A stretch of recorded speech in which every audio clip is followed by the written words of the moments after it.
The following presentation was made possible by the Alltech Media Group, a Southern California multimedia company providing exponential branding and marketing services to all their clients. The Alltech Media Group understands the value of the 3W strategy, providing their clients proven, trackable results. Let us make it easy for you to grow your business. Visit alltechmedia.com.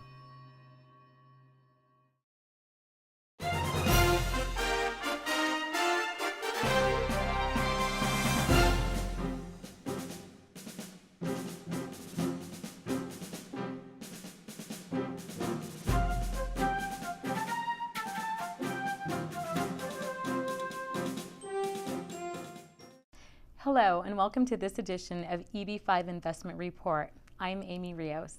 Today we are joined by Kevin Wright, president of Wright Johnson, a team of professional authors and analysts who aid EB5 regional centers through the complex designation process by preparing economic impact analysis and supporting business plans required by USCIS. They have been successful in helping 38 regional centers receive their USCIS designation. Welcome to the show, Kevin. Thank you. Can you tell us a little bit about Wright Johnson and when you founded it? Sure. Wright Johnson's been around since about 2006. We began by doing economic reports and business plans related to EB5. And since that time, we've done several hundred economic reports as well as business plans and founded several dozen regional centers. Now, if one of our viewers was thinking about establishing their own regional center, would you be the man to talk to? We certainly hope so. We're one of a small group of people that do that, and we feel we do a very good job of it. So what type of services does Wright Johnson offer? Well, basically we form regional centers for people, as well as we also do individual economic reports and business plans for specific projects that are done to raise money through the EB5 program. Approximately how many groups have you assisted in order for them to become designated EB5 regional centers? I believe the number is over 40 now. We have dozens more in process throughout the system. As you know, it takes 9 to 12 months to become a regional center, so along that timeline you have a lot of people in various places along the scenario. Now, why did you start Wright Johnson? Why did you get into this field of EB5? Just from in the past, I used to write business plans and help developers to get various government money, SBA programs or other type of scenarios. And it just lended to my background, and getting into the industry became a very niche thing. Back in those days, very few people did this. So once the economy started to tank in 2007, the phone just began to ring more and more, and it took over and became our lives. How many people work for your company? We have a lot of part-time people and a lot of different people around the way, probably about 15 throughout the country. Now, can you describe what an econometric report is and why USCIS requires regional centers to complete this study? Sure. Well, it's actually a regional impact study, and basically what that does is it determines job creation as well as other factors, but mainly job creation is what EB5 developers are looking for the answers to and need to know to determine how much money they can raise. And what you do is you determine the region around a project that should be analyzed based on commuting patterns, MSAs, or other metrics, and you do a regional economic study of that area and about that project to determine those things. Now, you mentioned an MSA. What is that? Metropolitan Statistical Area. Oh, okay. It's basically a government designation that shows linkages between economies. They're generally done around larger cities, Los Angeles, New York, Chicago, Miami. You're not going to find an MSA for Saginaw, Michigan. Well, it may be a bad example, but you know, smaller cities, third-tier cities, they're not large enough to incorporate the surrounding areas, whereas the large city is. To date, how many economic reports has Wright Johnson completed? It's hard to give you an exact number, but it's in the hundreds. I would guess north of 350. Kevin, can you tell me what sort of components go into some of these reports? Sure. The first thing you do is you want to determine the region where the economic impacts are going to occur based on the project location. either through MSAs or commuting patterns or other type analysis. Usually it's done on a county by county type scenario. Once that is complete, then you look at, a lot of these projects are done by developers, so you have two phases. You have an operational phase and you also have a construction phase of any given project. So in terms of job creation, first you're going to determine the differences between the direct jobs, the indirect jobs, and in some cases the subset of induced jobs. And you're going to report those in the study to get an accurate job count. And then you're going to look at drains on utilities, you look at indirect business taxation, output for the given project, and several other metrics that all go in to give a complete overview of the economic impacts that the project will create on the given region. Now, are there different models that you use for doing these reports? Like RIMS, Implan, are those an example of some of those? Sure, there are a variety of models. The three most famous or generally accepted models are going to be Implan, RIMS-2, and Redine. There are offshoot models in specific places like the Hawaii model, for example, or the Washington State model that are generally accepted, but are limited to the scope of area that they can be used in. Now, does USCIS have a certain, do they prefer one over another? No, USCIS will accept all models equally, assuming that the person running the model used it correctly. Kevin, do you also consider the financial feasibility of the construction of any given project? Well, in regional impact analysis, no, the analysis itself does not focus on the feasibility of the construction or the project itself. However, what we do try to do is to, and USCIS really forces this, and that's a good thing on their part, is the assumptions that are used to be put into the models and to create the job creation numbers need to come from outside sources that are verifiable, such as third-party feasibility reports or industry standards. RS means is a good example in construction cost, like a cost per square foot basis. So if you are estimating that your project's going to cost $110 per square foot, but the industry standard says it should cost $92 a square foot, you need to have a good reason why there's a difference there. Kevin, we noted on your company website that you would advertise the Wright Johnson Complete Solution. Can you tell our viewers what exactly that means? Well, basically what that means is we're offering a complete regional center package. So rather than typically in this industry, what you would do is you would put together a team of people. And they might often be determined by you to be an economist over here and a business plan writer over here, and then an immigration attorney, a securities attorney, and several other people along the way. Whereas what we try to do is package that all in one place so that you have one point of contact. One of the problems that we noted early on was the fact that communication becomes a problem because there are so many people and this process is so complex that you have what we used to call million-dollar conference calls with 15 different consultants, and it got very confusing and everyone had their own opinion. So we try to streamline the process and make it so there's a single point of contact with a single team and everyone knows how to work together and get the goal done. Kevin, if you can tell us, how does Wright Johnson go about presenting relevant facts that prove their client projections? Can you elaborate on that? Sure, I can tell you that in our business plans and our economic analysis, what we would do is we are going to require that the developer get a feasibility study by a third party. And if they're unable to do so, then we're going to go out and look at industry standards and put that into our reports. And if those industry standards look out of line with what the client is projecting, then we have to say to the client that they need to have a good, reasonable explanation of why that is. In some cases they do, but in many cases they don't, at which point they have to go back and get those projections and adjust them to be in line with the industry or come up with that explanation that explains it, or their project is not going to work.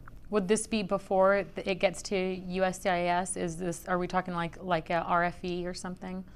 No, we typically try to head that off before we turn anything in, because there's no point in turning something in that you know is going to draw an RFE or is unacceptable. Has there ever been an occasion where Wright Johnson disagreed with your client's projections? And if so, what steps do you put in place to make sure that your clients are not overstating economic projections?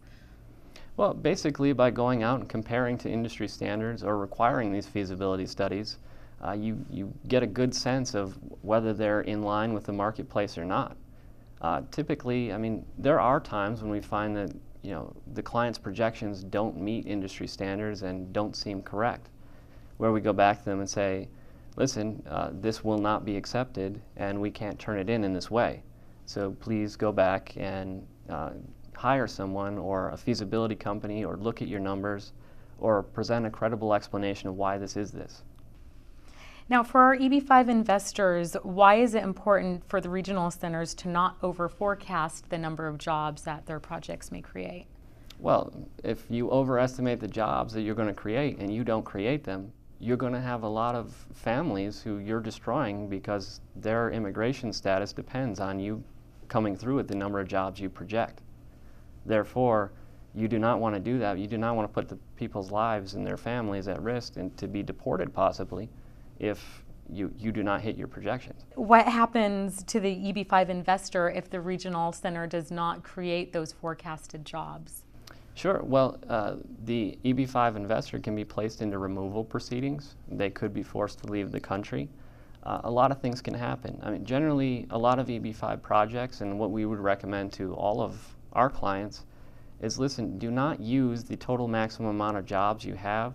Like, do not use 100% of those jobs to come up with the amount of money you wish to raise. Please put a buffer in there. We always suggest to people a minimum of 25%. And the larger the buffer, the better.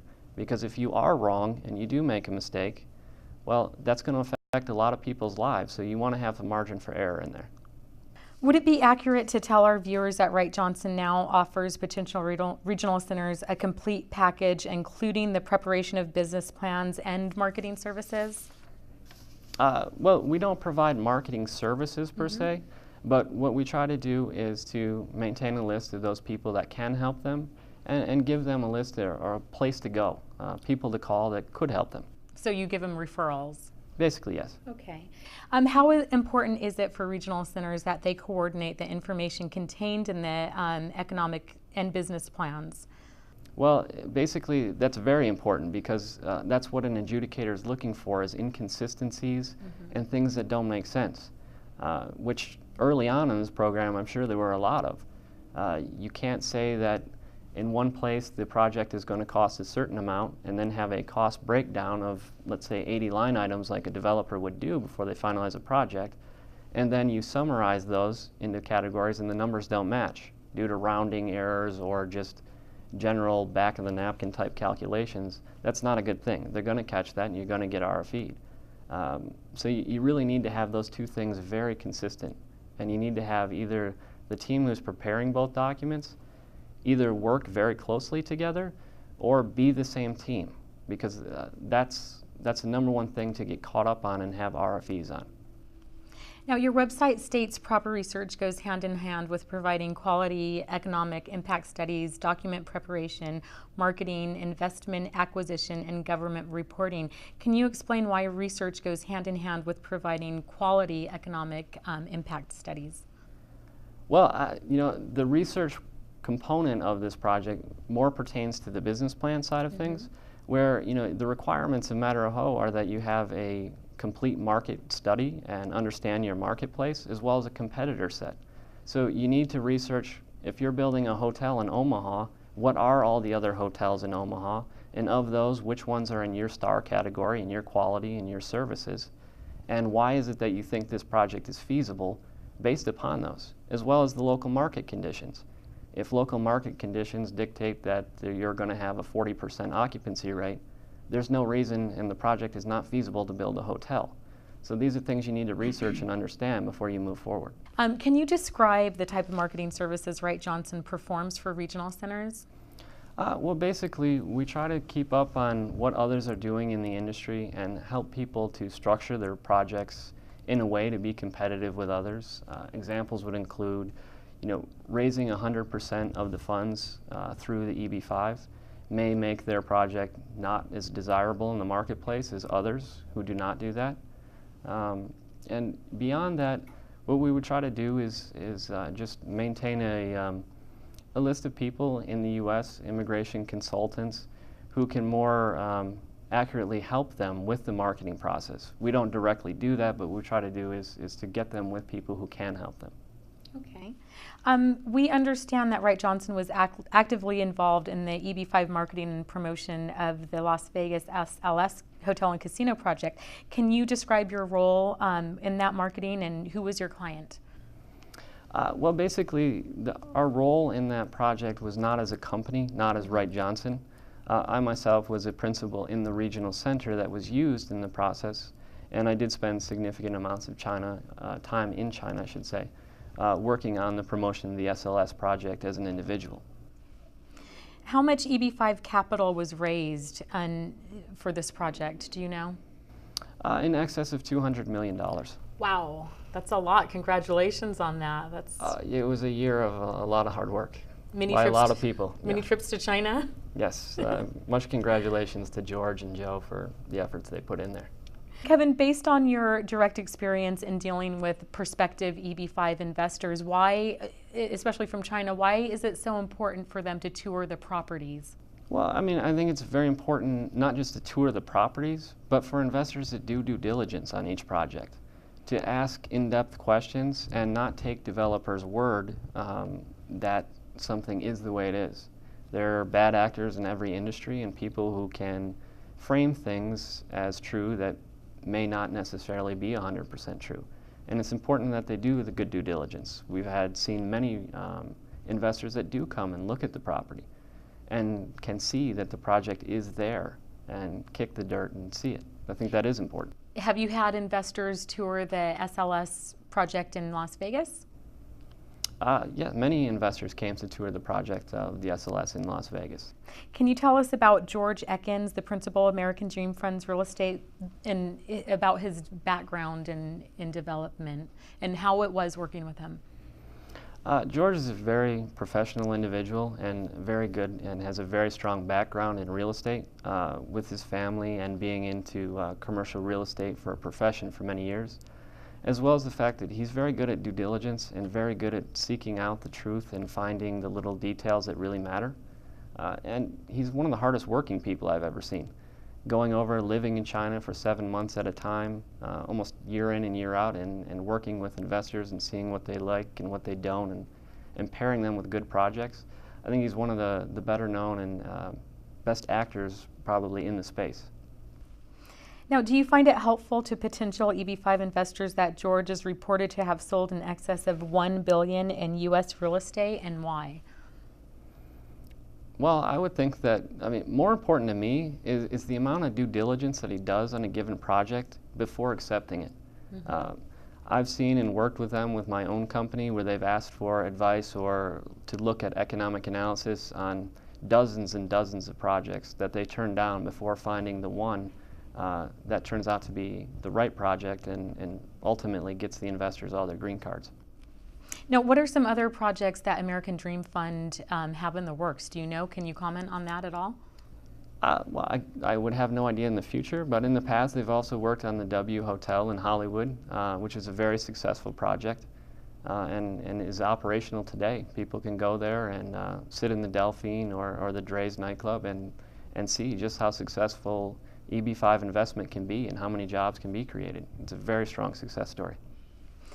Now, it would appear that George, from reports, is a highly successful real estate broker. Would that be an accurate statement? It seems so just from what you answered. I think he's been very successful throughout his career. I think you'd have to speak to him about specifics of his career. But based on your expertise and training, why do you believe the SLS Casino project will be financially successful? Well, I think you have to look at the developers behind the project. Stockbridge and SBE are very strong players throughout the United States. They're institutional developers. They're not localized, they're not small, they're extremely well capitalized, and they can carry this project forward through thick and thin, basically. Also, I mean, I was going to say, if you look at the job creation numbers on the project, they're very strong, and again, the developers didn't try to use every last job. They put in large buffers, and they really thought it through. Do you know about how many jobs this project will create? In excess of 8,000. Wow. That's a lot of jobs. Now, can you tell us, do you have any concerns on Standard & Poor's last November issued only a B- credit rating for this project? Do you have any concerns about that? Can you explain? No, when we looked into that, there were no doubts that that was a bad thing in any way. If you look at other comparable ratings that Standard & Poor gives other projects, that's the rating you would expect to see. That's the category that most casinos fall into. An A++ rating is given to a government loan or a government type of rating, so you wouldn't expect that in a private source. Thank you so much for joining us today, Kevin. Thank you. Economic impact reports are an essential part to any EB5 business plan to ensure the project is a right fit for the region. Wright Johnson has assisted many regional centers analyzing the feasibility of their projects to ensure that they adhere to USCIS's requirements. I'm Amy Rios, and I want to thank you for watching this edition of EB5 Investment Report.